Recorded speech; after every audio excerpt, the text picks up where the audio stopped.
PXG probably won't like hearing what I've got to say. And it's definitely not this thing.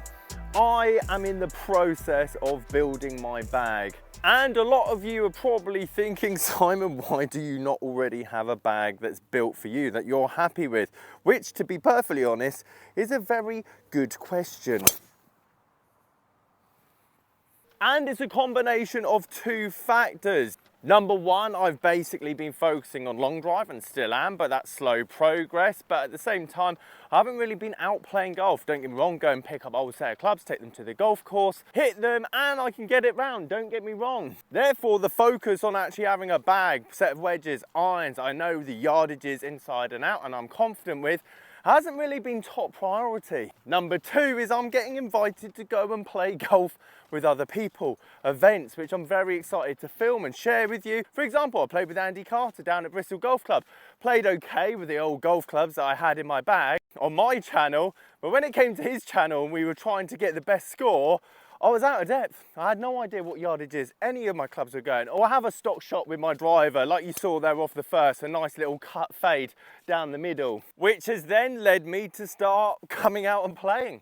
Practicing in the evenings once the kids have gone to bed. And with those late night practice sessions, I have started to build my bag again. I need wedges that I'm confident with. I need irons that I know the yardages of, and I need stock shots with hybrids, fairway woods and drivers so that I can find the flag. The funny thing about all of this is that I think I've got the bug back again, which means I've got some choices to make, top end all the way down to the bottom. And I've come up with some pretty interesting conclusions, because the majority of my long drive speed training has been with this PXG 0211 driver, mainly because I've been lent it, and if the face was to crack, well, it's somewhat under warranty. The amazing thing is, it's withstood it all. When I've been hitting drives in the sim working on my numbers, I'd normally hit 100 balls altogether in a particular session over the course of an hour, and I would have done 30 to 40 of those sessions throughout the course of the year. That means this driver's had over 4,000 shots at 190 mile an hour plus ball speeds, yet the thing doesn't look like it's been used one bit. One of the downsides, or let's say positives of the driver, is it's not low spinning. I can't hit this thing 360 yards like a lofted down 8-degree tailor-made stealth hazardous smoke shaft. But at the same time, with that stealth driver under pressure off the first tee, am I going to be swinging at 125 miles an hour, or am I going to chicken out?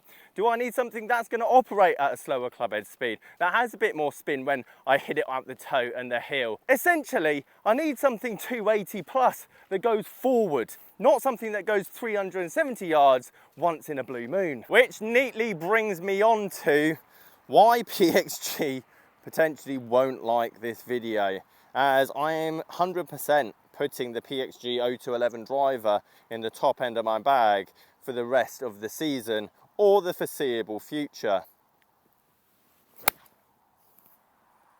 And it's the fact that they're cheap, affordable, let's say beginner driver, is almost too good. And that goes for another club that's going to be staying in my bag for the rest of the year, which, to be honest, shocked me, as let's be honest, I absolutely hate that style of golf club. But when I look at the PXG driver lineup, 469 or 449 for the Gen 6 driver, built for you, or 239 for this driver, custom built, fitted for you, I mean, how can I justify saying go and get the £200 more expensive driver when the one that I have here is more than enough?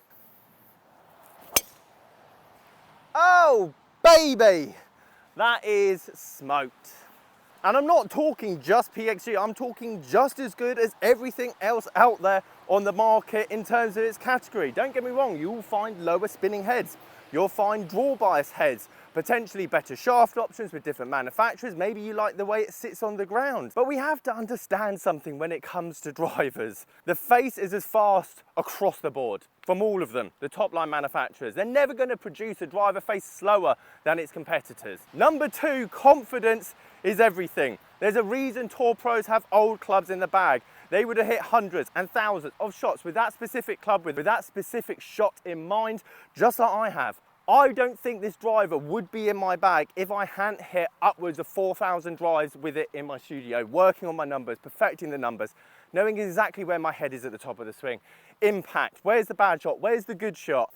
Ultimately, it's as fast as everything else out on the market, and my confidence with this thing would outmatch any more expensive upgraded version of it.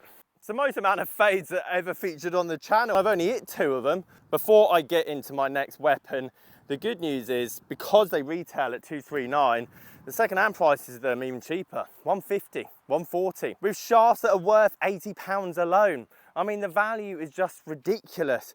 And don't get me wrong, you can buy it, try it, and go, Simon, you're a load of rubbish. You have no idea what you're talking about, worst driver I've ever hit.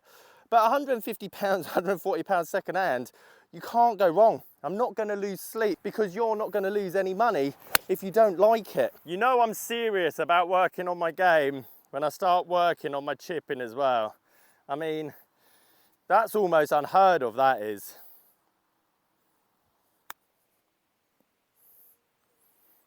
Yeah, it still needs work.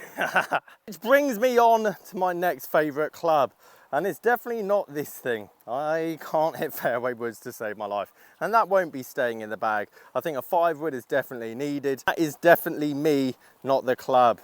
Ironically, the 19-degree hybrid. This thing is my new cheat stick. Very similar to the driver, I've hit upwards of 1,000 shots with this hybrid, just because I like going through the bag and seeing what I can increase my club head speed with. Wedge, 7-iron, hybrid, and this hybrid I could get up to 120 miles an hour. That's not what I play with it on the golf course, but then I found I could just have a nice smooth swing. That got it down there 230. 240. It's super forgiving, just like hybrid should be. And unlike the driver, I'm not recommending this. This is £169 brand new, which, to be honest, I think is a bit expensive for what it is. It's not adjustable. Yes, you get a decent shaft in it, but for the person that is aimed at, a hybrid could be 50 quid, 60 quid, 70 pounds, and you'll probably get the same thing out of it. But if you were to go for 0211 driver fitting and this was on the side, I'd recommend hitting it, because if you have the same confidence as I have with it, it's as good as anything else. I can't miss a fairway with this thing, and it puts me down there 240, 250 on a nice summer's day, not like this one. Any new updates to the bag, I'll keep you guys posted, and now I'm going to dry my camera equipment off just so that I have some camera equipment left. If you enjoyed this video, you might like this one up here on the right hand side. Catch you guys later.